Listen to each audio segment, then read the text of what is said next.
Oh Dios eterno, tu misericordia ni una sombra de duda tendrá. Tu compasión y bondad nunca fallan, y por los siglos el mismo serás. Oh tu fidelidad,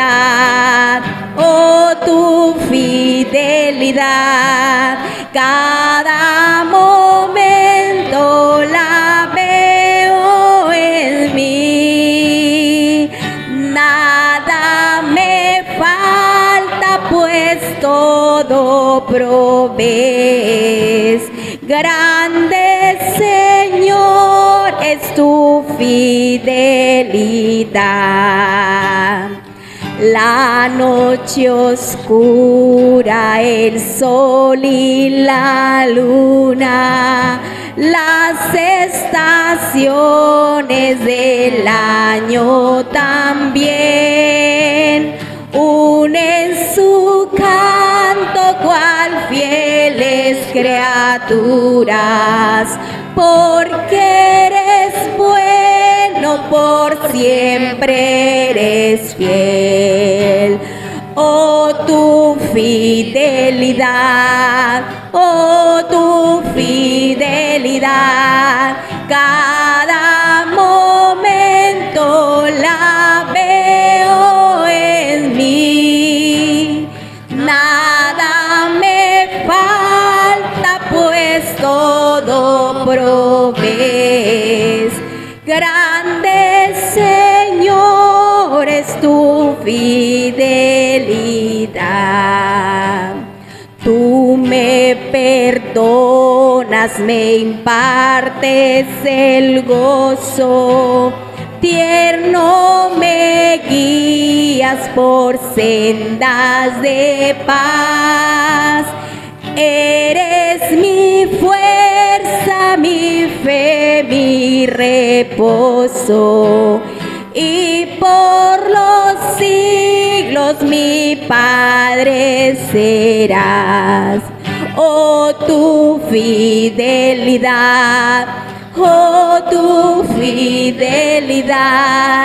cada momento la veo en mí.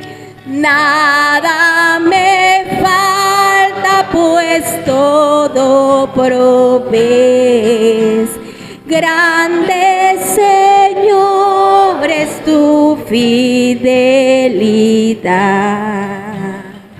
Combatido por la adversidad, creas ya perdida tu felicidad.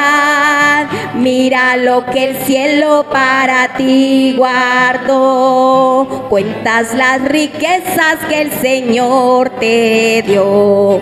Bendiciones cuantas tienes ya, bendiciones Dios te manda más. Bendiciones te sorprenderás cuando veas lo que Dios por ti hará. Andas agobiado por algún pesar, duro te parece amarga cruz llevar. Cuentas las promesas del Señor Jesús, y de las tinieblas nacerá la luz. Bendiciones cuantas tienes ya, bendiciones Dios te manda más. Bendiciones te sorprenderás cuando veas lo que Dios por ti hará. Cuando de otros veas la prosperidad y tus pies claudiquen tras de su maldad, cuentas las riquezas que tendrás por fe, donde el oro es polvo que hollará tu pie. Bendiciones cuántas tienes ya, bendiciones Dios te manda más, bendiciones te sorprenderás cuando veas lo que Dios por ti Vamos a 2 de Corintios hará. 9.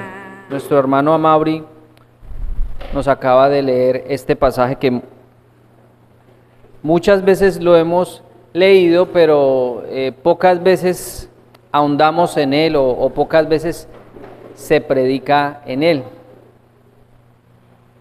2 de Corintios 9, por favor. 2 de Corintios 9, del 1 al 15. Y si ustedes se dan cuenta, en lo que nosotros cantamos, un ejemplo, el himno Dad Gracias, cuando dice, diga al pobre rico soy, diga al débil fuerte soy, por lo que hizo el Señor por mí. Es decir, la base fundamental de todo nosotros, de toda nuestra vida, es el sacrificio de Cristo en la cruz. Sin eso no podríamos decir que somos ricos, sin eso no podríamos decir que somos fuertes. Es el sacrificio de Cristo lo que nos da fortaleza, lo que nos da riqueza, no la riqueza material que nos ofrece este mundo, porque eso ustedes saben que son añadiduras. Claro, el Señor le puede dar a usted cualquier tipo de bendición y eso es simplemente una muestra de lo grande que será el reino de Dios allá en el cielo, pero eso es tan solo una pequeña muestra, sino que esa pequeña muestra, esa añadidura muchas veces se vuelve el todo o se vuelve la convicción de la vida del ser humano. ¿Por qué estoy hablando de estas cosas? Porque hoy vamos a predicar sobre las ofrendas, hoy vamos a predicar sobre la generosidad, y nosotros como presbiterianos pocas veces predicamos sobre eso. Yo llevo un año acá, gracias a Dios, ya completamos un año ahorita en septiembre, y nunca he predicado sobre eso. Y a veces en Villavicencio también somos como renuentes a predicar sobre eso, porque nosotros estamos muy en contra, estamos en contra de la teología de la prosperidad. Es decir, esos pastores que dicen, no, ponga usted un peso que Dios le va a devolver 10 pesos. Entonces, por ese miedo, a veces no predicamos sobre esto. Pero mis hermanos, es algo que está en la palabra de Dios. Y si está en la palabra de Dios, pues es algo que se debe predicar y es algo que se debe practicar también. Entonces muchas veces no lo predicamos por miedo a que una persona que llegue nueva nos malentienda y diga, no, es que el pastor ya está pidiendo plata, es que está hablando de dinero, es que está hablando de ofrendas, es que está hablando de diezmos. Pero pues no se trata de eso, se trata de predicar lo que dice la palabra de Dios. Y eso fue lo que Dios puso en mi corazón hoy para que nosotros predicásemos. A muchas personas no les gusta que se hable de esto, pero el apóstol Pablo lo trata de una manera muy explayada, es decir, de una manera muy amplia y muy clara. Lo trata, no ni siquiera un misterio como muchas cosas de la palabra, no, es algo muy claro. Entonces, y yo quiero empezar por el final. Recuerden que el hermano Amaury leyó 2 de Corintios 9 y en el último versículo, en el 15, tiene signos de exclamación, es decir, es como un grito. El verso 15, pongan su mirada en el verso 15, el 9:15, y vamos a leerlo todos, juntos por favor. 2 de Corintios 9:15, ya lo deben tener ahí, ¿verdad? Vamos a leerlo a la voz de 3, pero con signos de exclamación. No vamos a leerlo, gracias a Dios por su don inefable. No, vamos a leerlo, gracias a Dios por su don inefable, como un grito, como una exclamación. Porque esos dos signos que ponen ahí, esos dos signos significan una exclamación, un grito. No es algo que se deba decir a voz baja. Vamos a leerlo todos juntos a la voz de 3. 1, 2, 3. Gracias a Dios por su don inefable. Bueno, unos no lo leyeron, otros sí, pero bueno, gracias a Dios por los que lo leyeron y por los que no, pues de pronto no lo pudieron leer porque no tienen Biblia o algo así. Y ustedes se preguntarán qué es inefable. Inefable es algo que no se puede expresar con las palabras.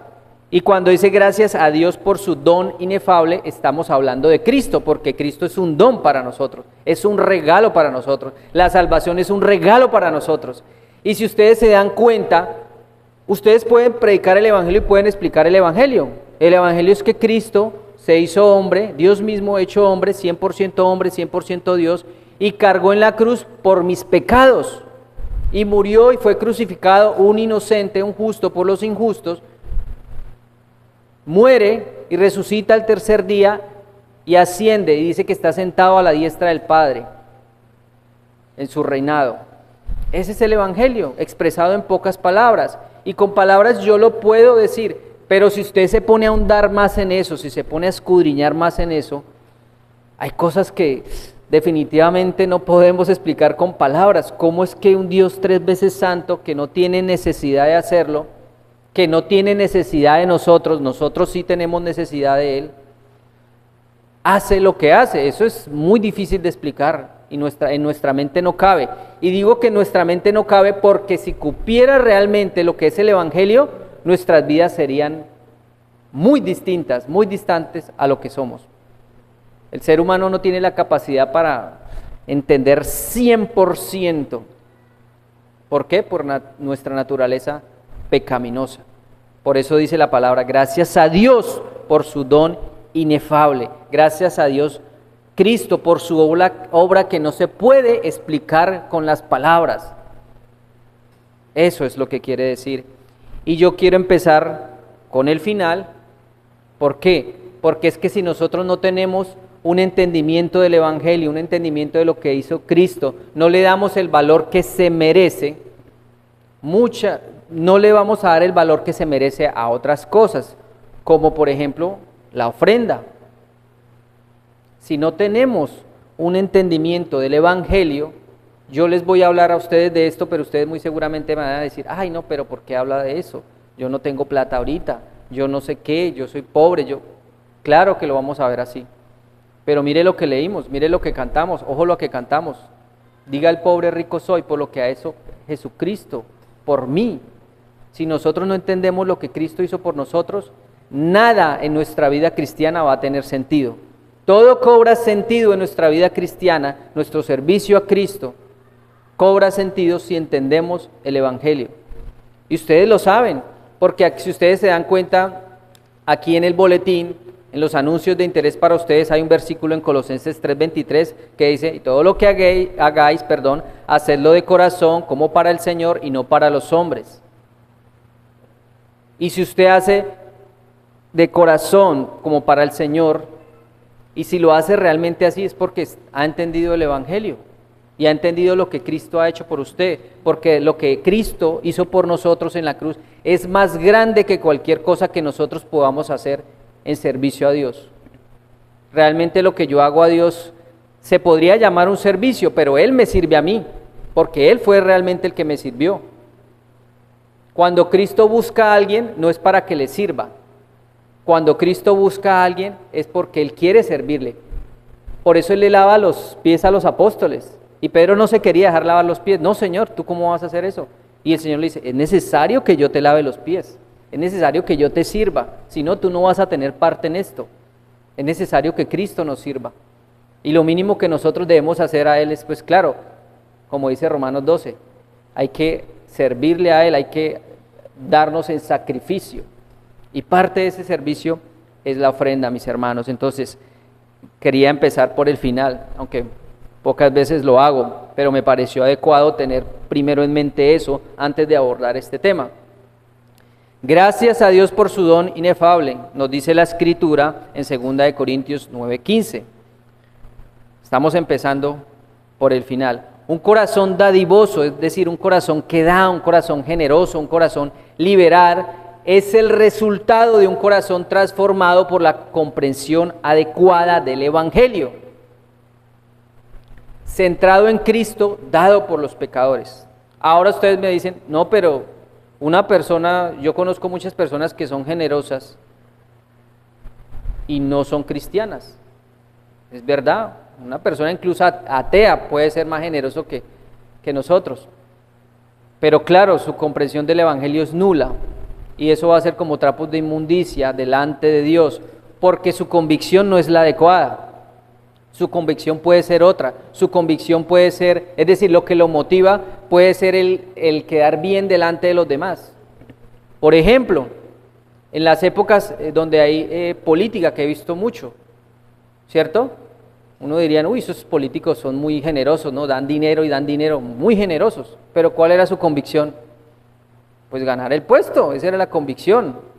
Es decir, la motivación es distinta. Entonces nuestra motivación cuando damos una ofrenda, cuando somos generosos, debe ser la motivación de Cristo crucificado, de lo que Cristo ha hecho por mí. Esa es mi motivación. Mi motivación no debe ser económica, mi motivación es con base en lo que hizo Cristo en la cruz, porque ya Él hizo mucho por mí. Entonces yo sirvo, depende de mi motivación, y en este caso la motivación de un cristiano es el Evangelio. Como les decía, esto no se puede expresar con palabras. Tratamos de explicar una y mil veces el Evangelio y lo hacemos, porque a eso somos enviados, lo predicamos y lo explicamos a lo largo de nuestras vidas. Pero las palabras quedan cortas ante semejante regalo que Dios nos da, la salvación. Nos quedamos cortos en nuestro servicio, nos quedamos cortos en nuestro don de servir con liberalidad, con respecto a lo que Dios ha hecho por nosotros, es decir, la salvación. La salvación debería verse reflejada en el creyente. ¿Cómo debería verse reflejada? En la lectura por la palabra, en la oración, en la práctica por la palabra. Ahí debería verse reflejado el Evangelio. Por sus frutos los van a conocer. Y dentro de esa práctica se encuentra nuestra adoración. Adoración no es solo cantar. Y muchos tienen ese concepto, voy a ir a adorar, entonces estoy cantando. No, Dios lo manda que usted lo adore con su vida entera, con todo lo que usted es. Por medio de nuestra ofrenda generosa también adoramos al Señor. ¿Por qué? Porque aquí es llamada, en el 9.1 dice, en cuanto a la ministración para los santos. Ministración es servicio, en servir. Eso también es ministrar. ¿Todo eso para qué? Todo eso redunda, es decir, todo eso da o nos lleva a darle la gloria a Dios. Todo lo que hagamos debe ser para la gloria de Dios. Es una frase que muchos la decimos y ya es una frase como, por decirlo así, se dice un cliché, es decir, se dice tanto que ya se vuelve algo como monótono, como se ha escuchado tanto, pero es verdad, todo debe ser para la gloria de Dios. Entonces, este es un tema, el tema de las ofrendas es algo en lo que nosotros sabemos, pero realmente no se predica mucho, porque, como lo decía, se ha deformado tanto este tema que se ha prestado para muchas malas teologías. Vamos a 1 de Pedro 4:11, por favor. Ya vamos a terminar la introducción. 1 de Pedro 4:11.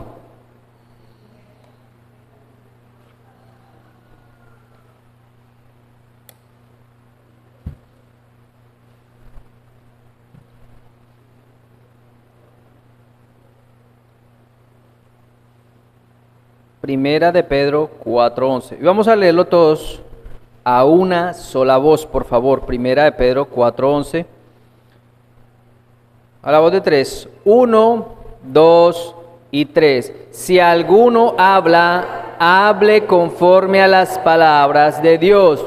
Si alguno ministra, ministre conforme al poder que Dios da, para que en todo sea Dios glorificado por Jesucristo, a quien pertenecen la gloria y el imperio por los siglos de los siglos. Amén. El que hable, el que diga cosas, el que predique, hable conforme a las palabras de Dios. Si alguno ministra, ministre conforme al poder que Dios da. Aquí ministrar es servir, es dar. Entonces, hágalo conforme al poder de Dios, conforme a la gracia que Dios le ha dado, que Dios ha puesto en usted. Porque a Él, ¿qué le pertenece? A Dios pertenece toda la gloria, todo el imperio por siempre. Y Dios es glorificado por Jesucristo. Entonces, todo termina en la gloria de Dios. Cuando Dios saca al pueblo de Israel de Egipto y envía esas plagas, todo era para la gloria de Dios. Todo era para la gloria de Dios. Cuando Dios lleva a Moisés, cuando lo dice que vaya, que lo llama y le hace el llamamiento, siempre le dejan claro en que es que no es usted, es que soy yo. Cuando llama a Gedeón, cuando es Sansón era investido por el poder del Espíritu Santo, era Dios, siempre era Dios actuando, siempre lo fue y siempre lo será. Todo es para la gloria de Dios, todo es para la gloria de Dios. Y nuestra ofrenda generosa, nuestra generosidad, la motivación es la gloria de Dios. Todo lo que se haga para Dios debe venir de buena voluntad y no por obligación. Esto incluye nuestras ofrendas.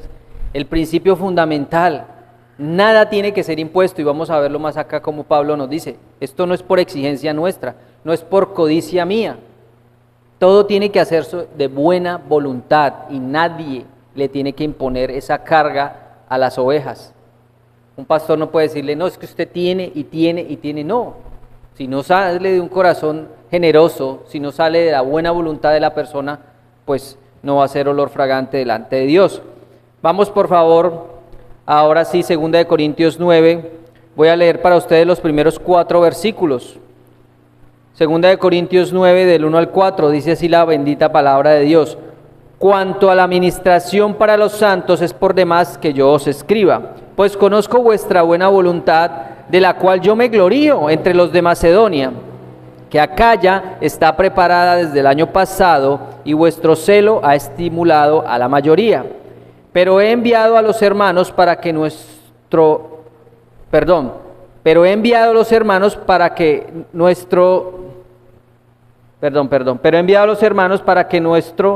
gloriarnos de vosotros no sea vano en esta parte, para que, como lo he dicho, estéis preparados, no sea que si vinieren conmigo algunos macedonios y os hallaren desprevenidos, nos avergoncemos nosotros, por no decir vosotros de esta nuestra confianza.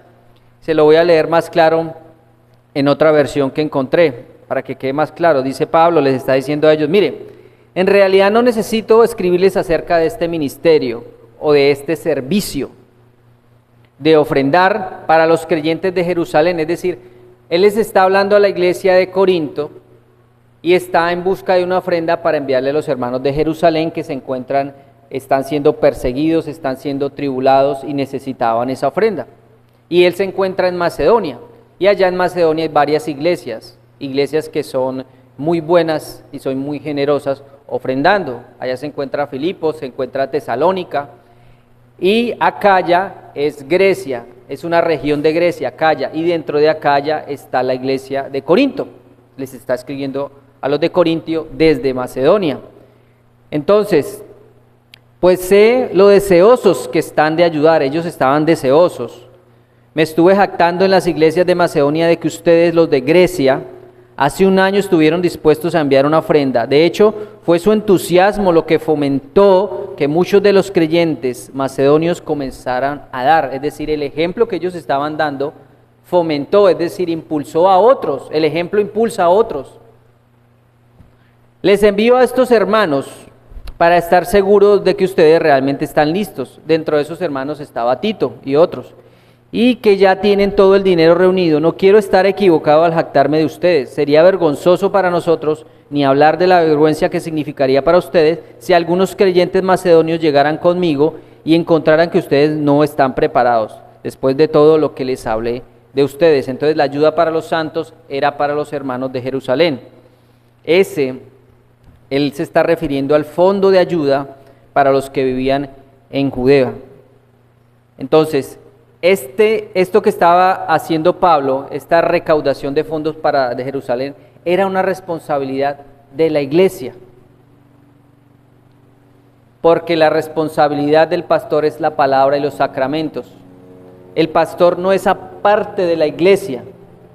El pastor hace parte de la iglesia y la cabeza es Cristo. Todo el sostenimiento de toda la obra está a cargo de la iglesia.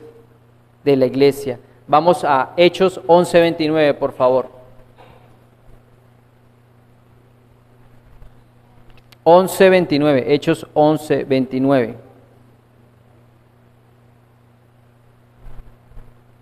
¿Por qué? ¿Por qué aclaro esto, mis hermanos? Porque he visto casos en otras iglesias donde las personas acuden al pastor como si el pastor fuera la responsabilidad de darles el dinero. Y no es así. La responsabilidad de ayudarnos entre todos recae en la iglesia. Claro, el pastor es parte de la iglesia, pero es de la iglesia. Yo no puedo decir, ay, no, es que el pastor no me ayuda, que el pastor no me da, es que no, es en la iglesia. Eso hay que tenerlo claro, porque muchas veces nuestra cultura hace que pensemos así. No, es que el pastor es el que tiene, el pastor es el que tiene el dinero, el pastor es el que tiene que dar, el pastor. No es así, es la iglesia. Hechos 11:29 dice así: entonces los discípulos, cada uno conforme a lo que tenía, determinaron enviar socorro a los hermanos que habitaban en Judía. Cada uno conforme a lo que tenía, es decir, los discípulos, es decir, todos. Ahí no decía Pablo, ahí no decía las columnas de la iglesia, que era Jacobo, Juan, Pablo, no, eran todos los hermanos. Y como les decía, en el 9:2 dice Acaya. Acaya era una región de Grecia y allí se encontraban los corintios. Ahora bien, Pablo le escribe esta carta a la iglesia de Corintio buscando apoyo para los hermanos de Jerusalén, puesto que estaban pasando necesidad, pues eran perseguidos por su fe y necesitaban el apoyo de las iglesias. Era por demás, o sentía que no era necesario escribirles, pero él lo hace de igual manera. Cuando Pablo les dice a ellos, miren, en realidad no necesito escribirle acerca de este ministerio, ¿sí? Porque ellos ya lo sabían.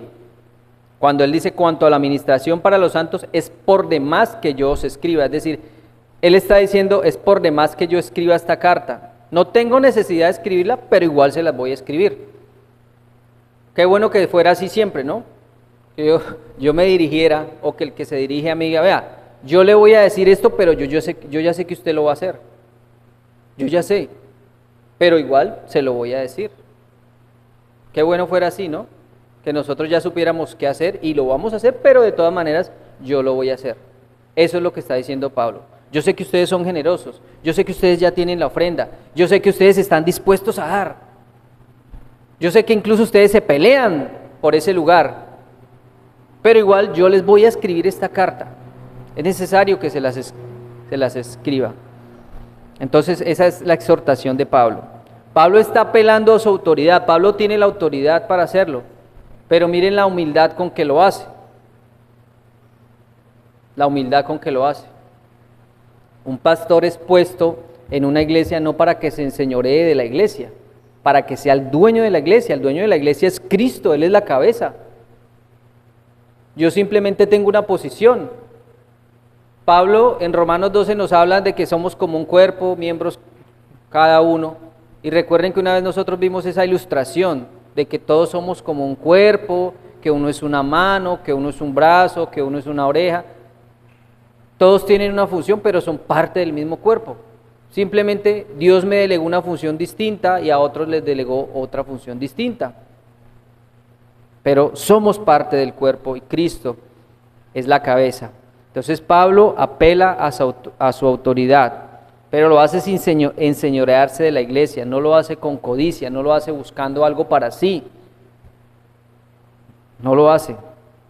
Entonces, ellos ya estaban, en el 2 dice que conozco vuestra buena voluntad, ellos ya tenían la voluntad de hacerlo, ya la tenían, ya tenían ahí listo la ofrenda de parte de ellos. Y él dice, pero he enviado a los hermanos para que nuestro gloriarnos de vosotros no sea en vano en esta parte. Es decir, él envía primero, antes de que él vaya, unos mensajeros para que ya tengan lista la ofrenda y que cuando él vaya, no vayas a pasar vergüenzas diciéndoles a los otros macedonios, miren, ellos ya tienen lista la ofrenda, vamos, y cuando vayan, pues no vayan a tener nada, ¿verdad? Para que no queden mal ni ellos ni Pablo. Entonces, ellos estaban preparados. Aquí hay unas 4 ideas principales del 1 al 4. A mí me llama mucho la disposición que tenían. En el 2, fíjense su mirada en el 2, dice, conozco vuestra buena voluntad. La disposición que tenían, vuestra buena disposición, están deseosos de ayudar. Y eso, cuando yo estaba preparando este sermón, me hizo reflexionar, porque cuando uno está preparando el sermón, primero el sermón es para uno, porque esta predicación que yo les estoy dando a ustedes, también es para mí, no es solo para ustedes, yo también me incluyo. Yo ya estuve sentado ahí, cuando estuve preparando la lección, cuando estuve preparando la predicación, yo estuve sentado ahí, y el Señor con su palabra le penetra a usted hasta el alma, los huesos, discierne las intenciones, los pensamientos de usted. Y bueno, yo tengo disposición de ayudar, yo estoy listo para ayudar. ¿Lo hago o no lo hago? ¿O no tengo esa disposición? No tengo esa buena voluntad como lo tenían estos creyentes de Acaya, de Corinto. ¿Lo tenía o no lo tenía? Otra cosa que me llamó mucho la atención, el llamamiento a las buenas obras, en este caso a las ofrendas. Muchas veces nosotros estamos deseosos de ayudar, pero no sabemos cómo. Ellos estaban deseosos y el Señor nos llama a unas buenas obras, en este caso la ofrenda, eso es una buena obra. Recuerde que Dios preparó de antemano las obras para que nosotros andásemos en ellas. Otra cosa que me pareció interesante en el verso 2, fíjense su mirada en el verso 2 de 2 de Corintios 9:2, él dice que conocía la buena voluntad y se gloriaba, se jactaba de eso, pero no un gloriarse arrogante o orgulloso, no. Él se gloriaba siempre en la gracia de Dios derramada sobre ellos. Dice, conozco vuestra buena voluntad, de la cual yo me glorío entre los de Macedonia, que Acaya está preparada desde el año pasado, estaban preparados, y vuestro celo ha estimulado a la mayoría. Mis hermanos, nosotros debemos estimularnos a las buenas obras. ¿Y cómo? Siendo ejemplo para otros. Es decir, el celo con que ellos estaban ofrendando, el celo con que ellos estaban siendo generosos, estaban estimulando a otras iglesias.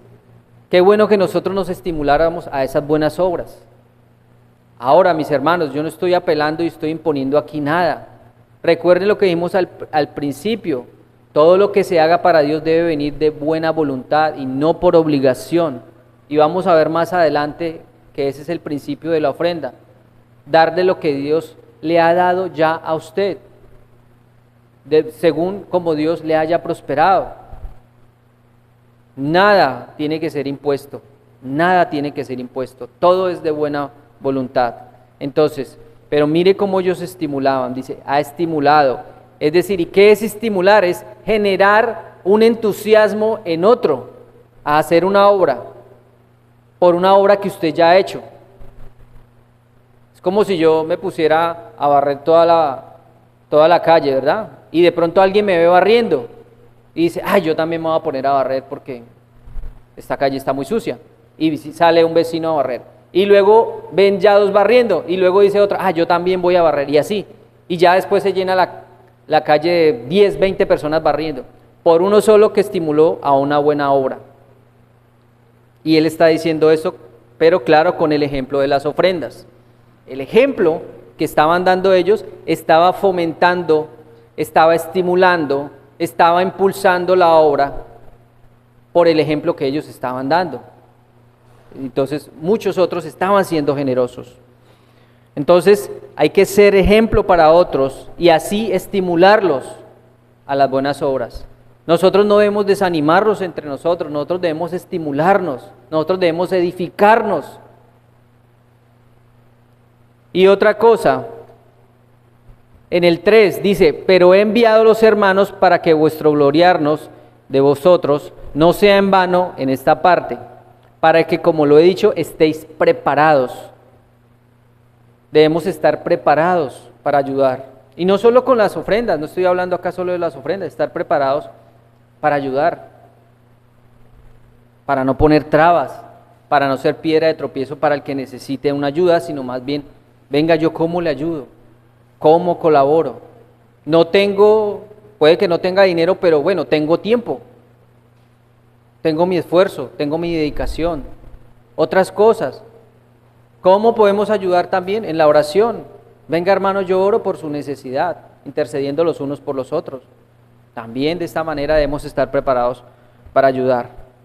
Entonces, ya Pablo, en el capítulo 8, vamos al capítulo 8 de Segunda de Corintios, ahí atrasito, Segunda de Corintios 8, ya viene hablando de este tema. Como les decía, Pablo expone el tema de las ofrendas para los santos de una manera muy amplia.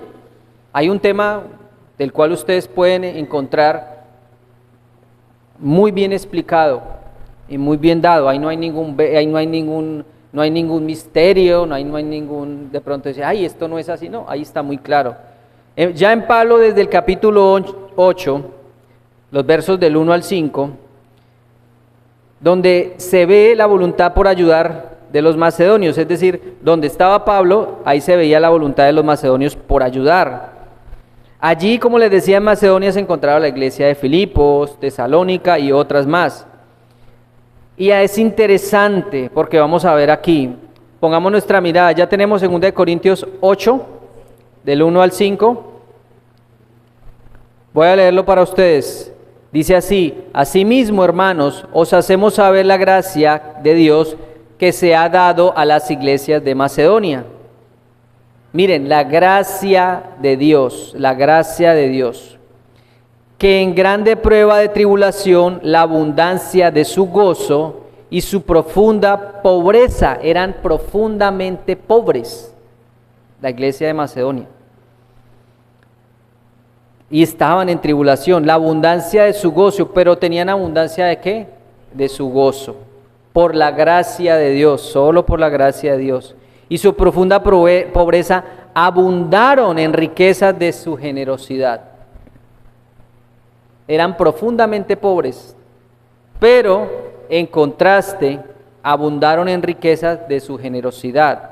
Y el 3, pues doy testimonio de que con agrado han dado conforme a sus fuerzas, es decir, conforme a su voluntad, no de una manera impuesta, y aún más allá de sus fuerzas, es decir, hicieron un esfuerzo.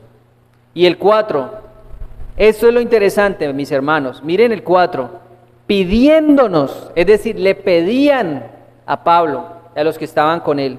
¿Qué les pedían? Pidiéndonos con muchos ruegos, es decir, le rogaban y le pedían a Pablo. ¿Qué le rogaban? Que les concediésemos el privilegio de participar en este servicio para los santos. Le rogaban a Pablo y le decían, venga, déjeme ayudar.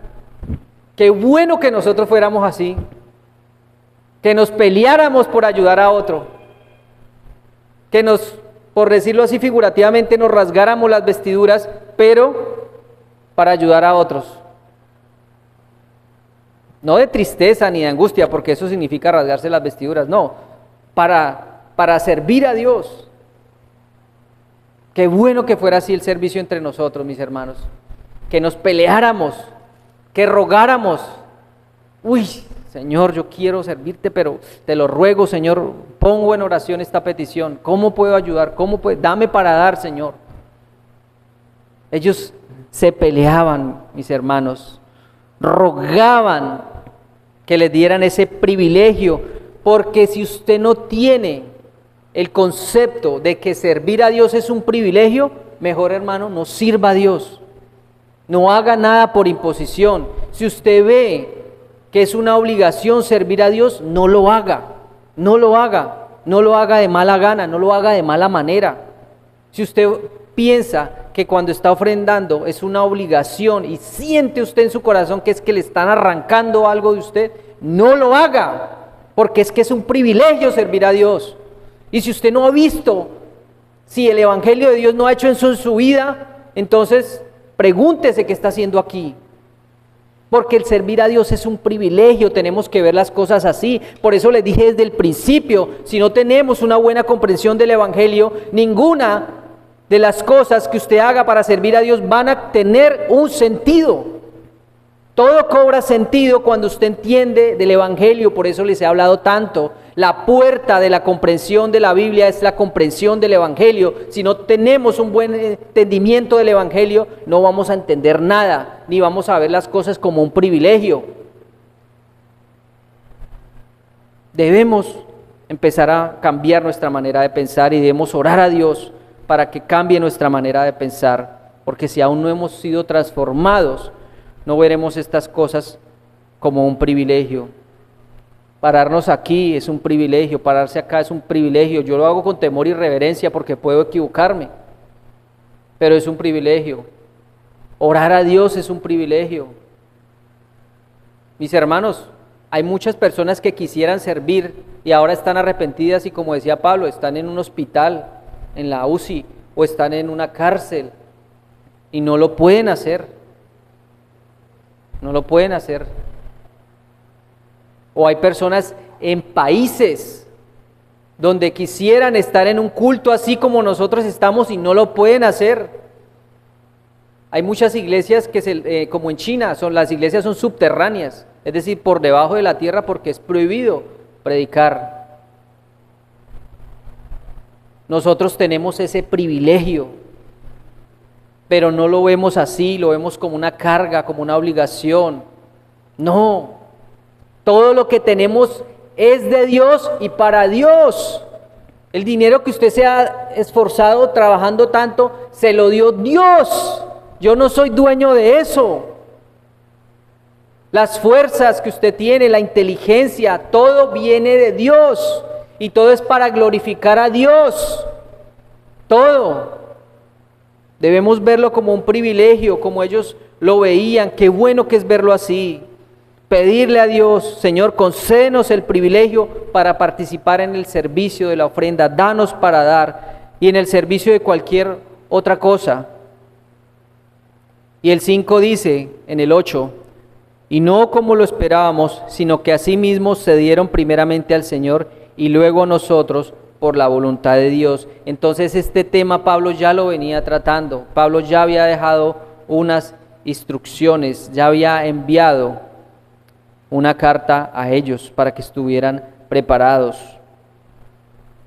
Entonces es increíble cómo estos le ruegan, cómo estas personas, a pesar, porque la Escritura dice, a pesar de su profunda pobreza, y es que está escribiendo la palabra profunda, ni siquiera está hablando de pobreza, dice profunda pobreza, fueron ricos y fueron generosos al dar. Vamos a Filipenses 4:15, hablando de esta región de Macedonia. Y como les decía, allí estaba la iglesia de Filipos, la iglesia de los filipenses. Filipenses 4:15.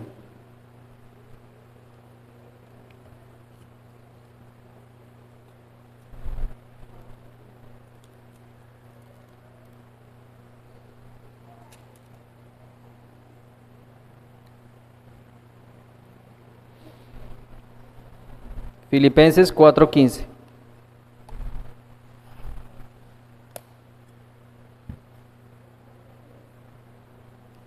Vamos a leerlo todos juntos, por favor. Filipenses 4:15 a la voz de 3. 1, 2, 3. Y sabéis también vosotros, oh filipenses, que al principio de la predicación del Evangelio, cuando partí de Macedonia, ninguna iglesia participó conmigo en razón de dar y recibir, sino vosotros solos. Era bien conocida la iglesia de Filipo por su generosidad al dar. Y continúa el 16, dice, pues aún a Tesalónica me enviasteis una y otra vez para mis necesidades. Aún estando en otra iglesia, los de Filipos los seguían sosteniendo a Pablo. Yo le doy gracias a Dios por el sostenimiento de la iglesia en Villavicencio. Yo no estoy predicando allá ni estoy ministrando acá, pero ellos parte de mi sostenimiento lo dan. Yo soy enviado por ellos. Y parte de mi sostenimiento, gran parte de mi sostenimiento es de parte de Villavicencio. Entonces es una situación parecida, ¿no? Él estaba en Tesalónica, pero los de Filipo le estaban enviando para sus necesidades. Y ahí viene una pregunta: ¿rogamos para participar en ofrendas para ayudar o solo estamos siempre esperando que nos ayuden? Porque empezamos con este concepto y el Señor y la palabra de Dios es clara: es más bienaventurado dar que recibir. Claro, es muy bueno cuando a uno le llega ayuda y uno siempre está esperando una ayuda, es verdad, pero no podemos estar en toda la vida en la misma tónica. ¿Cómo me ayudan? ¿Cómo me ayudan? Bueno, y yo, ¿cuándo ayudo a alguien? Tenemos, mis hermanos, que empezar a orar porque parte, o mejor dicho, toda la parte de mi ofrenda, o porque yo no doy, o porque no tengo para dar, es porque nosotros no oramos. Gran parte y todo lo que es la vida del cristiano tiene que girar en torno a la oración, en torno a la oración, en torno a la lectura de la palabra. ¿Y cómo esperamos tener una buena ofrenda o cómo esperamos dar si no oramos y nunca leemos? Estamos desconectados de Dios. Y claro, muy seguramente cuando yo tenga para dar o para ofrendar, se me va a hacer como algo difícil de hacer. Pablo está tratando este tema de la ofrenda y también vemos con mucha luz en las cartas a los Corintios, lo vemos, y también cómo lo trata en 1 Corintios 9, devolvámonos a 1 Corintios 9, por favor, vamos a ver qué nos dice 1 Corintios 9. Pablo también está tratando el tema de la ofrenda, pero para otros usos. 1 Corintios 9, del 13 al 14. 1 Corintios 9, del 13 al 14. Leámoslo todos juntos, por favor. 1 Corintios 9, 13 al 14. 1, 2, 3. ¿No sabéis que los que trabajan en las cosas sagradas comen del templo y que los que sirven al altar del altar participan? Así también ordenó el Señor a los que anuncian el Evangelio que vivan del Evangelio. Los sacerdotes, los que ministraban delante de Dios, tenían derecho a parte de las ofrendas que llevaba el pueblo, a los diezmos, de ahí, sí, los diezmos, ellos tenían parte. Y parte de la ofrenda que lleva el pueblo era para ellos, porque esa era la forma en que ellos se sostenían ministrando al templo. Cuando no les llegaba esa ofrenda o cuando nadie llegaba a dar ofrenda, pues ellos se iban a hacer otros oficios y no podían servir al Señor. Esa era la forma en que ellos se mantenían en el Antiguo Testamento, la tribu de los levitas, la descendencia de Aarón. Entonces Pablo toma esos versículos del Antiguo Testamento y los trae aquí al Nuevo. Y él está diciendo, ¿acaso yo no tengo derecho de lo que ustedes dan a tomar? Aunque él dice, yo no lo estoy haciendo, pero yo tengo el derecho. Porque más atrás dice, el 7, dice el 9:7, ¿y quién fue jamás soldado a sus propias expensas? ¿Quién planta viña y no come de su fruto? ¿O quién apacienta el rebaño y no toma de la leche del rebaño? Él está diciendo, por su posición como apóstol, y remata diciendo el 14, así también ordenó el Señor a los que anuncian el Evangelio, que vivan del Evangelio, que el que predica, viva de predicar. La ofrenda recogida para los ancianos, entonces aquí está tomando la ofrenda que es para el anciano, para el obispo. La ofrenda recogida para los ancianos Y aquí toma como punto de referencia, como les decía, el sacerdocio del Antiguo Testamento, cuando los diezmos o una porción era para los servidores del templo. También Pablo habla acerca de una instrucción ya había sido dada. En 1 Corintios 16, vamos a 1 Corintios 16, por favor. 1 Corintios 16, del 1 al 2.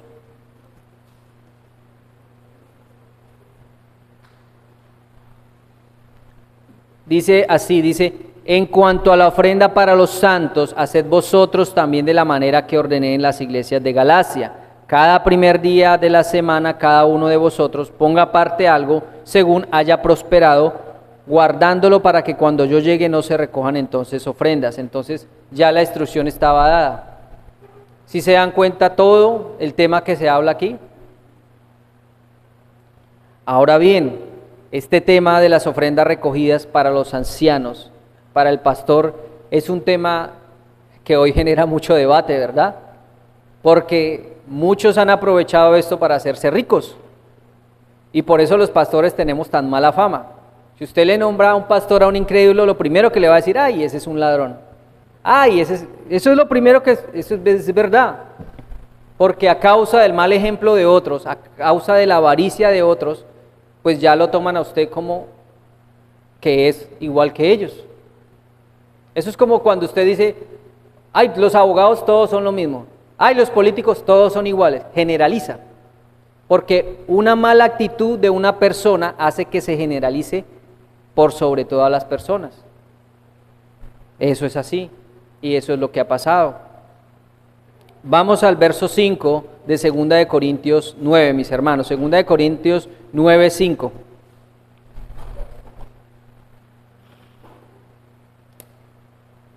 Dice así.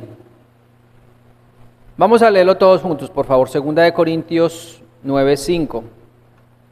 A la voz de 3. 1, 2, 3. Por tanto, tuve por necesario exhortar a los hermanos que fuesen primero a vosotros y preparasen primero vuestra generosidad antes prometida, para que esté lista como de generosidad y no como de exigencia nuestra. Miren, aquí al final, como de generosidad y no como exigencia nuestra. No es una exigencia. El ofrendar no es una exigencia, no es una obligación. Viene de un corazón que ha sido transformado y viene de buena voluntad. Porque si usted está aquí, si usted le sirve a Dios, si usted ha entendido el Evangelio, lo hace de buena voluntad. No lo hace por obligación, y eso es lo que está diciendo Pablo. Sea por generosidad, sea una ofrenda generosa y no por codicia, dice en la Biblia de las Américas. Es decir, no, yo no estoy codiciando, no les estoy codiciando, no quiero esa ofrenda para mí. No, no es una exigencia mía. Que no sea una ofrenda dada de mala gana. Porque cuando nosotros hacemos algo que no nos gusta, cuando nos imponen algo, pues muy seguramente no lo vamos a hacer de buena gana. La ofrenda no debe venir de un corazón obligado, ni se le debe exigir.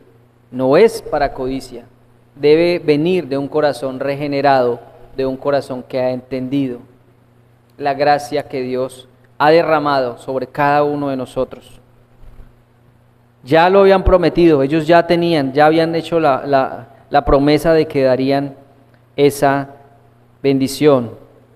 Entonces, dar generosamente es un donativo generoso, es dar algo generosamente, no debe ser una exigencia, porque si se vuelve exigencia, pues ya no sería algo generoso, ya no sería como un regalo. Es como si el Señor nos diera la salvación de mala gana o exigiera algo para dárnosla, ¿no? No, es un don, Cristo es un don, nos fue entregado, es por pura gracia, no por algo que nosotros hayamos hecho. ¿Y qué pasa cuando hay codicia? ¿Qué pasa cuando todos estos pastores realmente ejercen la codicia sobre el dinero? ¿Y qué pasa cuando todo gira en torno al dinero? ¿Y qué pasa cuando todas mis convicciones son meramente monetarias. Vamos a 1 de Timoteo 6:10, por favor. 1 de Timoteo 6:10.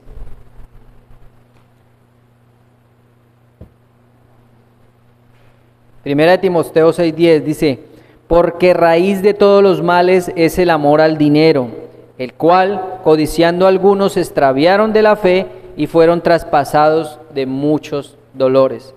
Mire lo que hace la codicia, hace que nos extraviemos de la fe. Muy seguramente muchas personas empiezan, por decirlo así, bien, pero por el amor al dinero se extravían de lo que realmente estaban persiguiendo al principio. Porque el Señor nos dice: puesto los ojos en Cristo como autor y consumador de la fe. Cuando dejamos de mirar a Cristo y su obra redentora, cuando nos extraviamos del camino, nos vamos por otro camino. En este caso, por el camino de la codicia, por el camino del amor al dinero. Y muchos pastores lo han hecho. Y por eso, como les decía, la gente generaliza. Dios pide de nosotros una ofrenda, un corazón bondadoso y generoso. Quiere de nosotros que nuestra ofrenda se haga con liberalidad, es decir, con abundancia, que nada la frene. Pero de la misma manera no debe codiciarse o exigírseles a las ovejas algo que no viene de su voluntad. Una ofrenda de olor fragante hacia Dios viene la respuesta de un corazón redimido, pues en alguna medida ha entendido el Evangelio. Segunda de Corintios 9:6, por favor, sigamos ahí. Segunda de Corintios 9:6.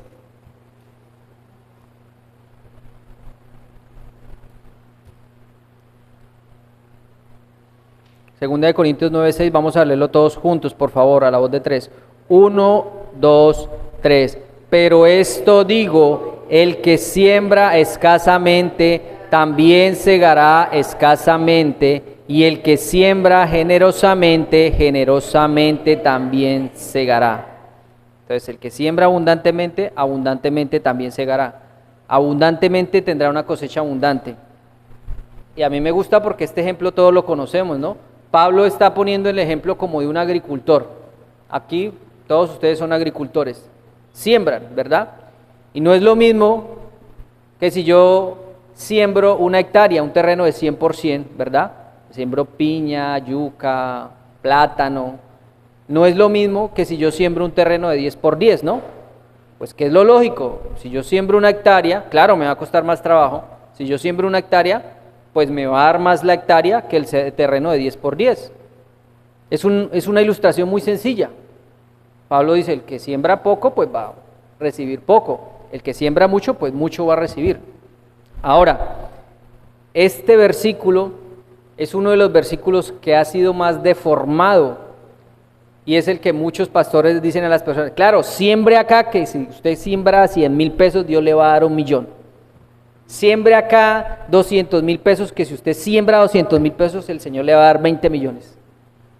Entonces, ¿cuál es la convicción de las personas? El dinero, la codicia. Pero no, por eso empecé, vuelvo y repito, primero hablando de la comprensión del Evangelio. Porque es que Dios ya nos ha dado mucho. Claro, Dios también nos da bendiciones materiales, pero eso son añadiduras. Dios hizo a Job muy rico, Abraham era muy rico, su hijo también, David fue muy rico, Salomón fue muy rico. Pero ¿cuál era la bendición real, por decirlo así? ¿O cuál era la importante? Era la salvación. Así como en común tuvieron ellos que fueron muy ricos, el común denominador de ellos también fue la salvación. Eso es lo más grande que nosotros podemos tener. Esa es la riqueza inmaterial más grande que podemos tener. Lo demás es añadidura, mis hermanos. Claro, Dios nos dará más, y Dios le da para que dé. Es verdad, pero la convicción no debe ser esa, la convicción no debe ser el dinero. La convicción es el Evangelio y lo que Cristo ya ha hecho por mí. Esa es la verdadera convicción. Entonces aquí hay un principio y hay una ilustración, hay un ejemplo que es la agricultura, ¿verdad? La agricultura. Y dice Proverbios 11:24, dice: hay quienes reparten y les es añadido más, y hay quienes retienen más de lo que es justo, pero vienen a pobreza. Y también dice Proverbios 3:9, honra a Jehová con tus bienes y con las primicias de todos tus frutos, como el principio de la agricultura. Y Malaquías 3:10, que ese también lo hemos escuchado mucho: traed todos los diezmos al alfolí y haya alimento en mi casa, y probadme ahora en esto, dice Jehová de los ejércitos, si no os abriré las puertas de los cielos y derramaré sobre vosotros bendición hasta que sobreabunde. Y claro, como les dije, el Señor ya nos ha dado la bendición más grande. Pero muchas veces, mis hermanos, esto lo digo con temor y reverencia, y no para que me malinterpreten, muchas veces nosotros no tenemos porque no oramos, no le decimos: Señor, dame para dar. Y claro, tenemos que trabajar, porque dice Pablo: el que no trabaje, pues que no coma. Eso es verdad, pero el principio es que Dios nos lo da todo. Y muchas veces, no en todas las ocasiones, pero la gran mayoría de veces, hay muchas personas que son cristianas y tienen y son generosas para dar, y Dios les da y les devuelve 10 veces más de lo que da. A mí me ha pasado, muchas veces yo doy y el Señor me devuelve lo que yo di y más, pero vuelvo y le digo, no lo hago con la convicción de que: ay, Señor, devuélvame la plata. No es esa convicción, es la convicción de que Cristo ya me ha dado la salvación. Como les decía, este versículo da pie para la teología de la prosperidad, donde la única convicción es la avaricia, el bienestar propio, la prosperidad material, las añadiduras, la riqueza material, pero no, el Evangelio no se trata de eso. Dios no nos ha llamado a riquezas materiales, eso son añadiduras. ¿Que Dios lo puede hacer a usted? Claro que sí. Así como puede hacer al que no cree, lo puede hacer millonario, pues también, porque hay personas que no necesariamente son cristianas y son muy talentosas para los negocios, pero eso es parte de la gracia que Dios tiene sobre todo el mundo, pero no tienen la gracia salvadora. Entonces, Dios nos ha llamado a ser un pueblo santo. Él no quiere de nosotros nuestras riquezas. Nos ha llamado a predicar el Evangelio, haciendo discípulos, enseñándoles las cosas que deben guardar y que le glorifiquen con todo lo que somos y lo que tenemos. La bendición más grande, como dije, es la salvación.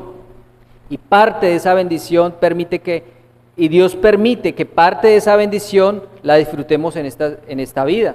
El Señor en esta vida le puede dar a usted cosas materiales, la salud, una sanidad, o ver cómo Dios responde a las oraciones que nosotros le hacemos. Eso es parte.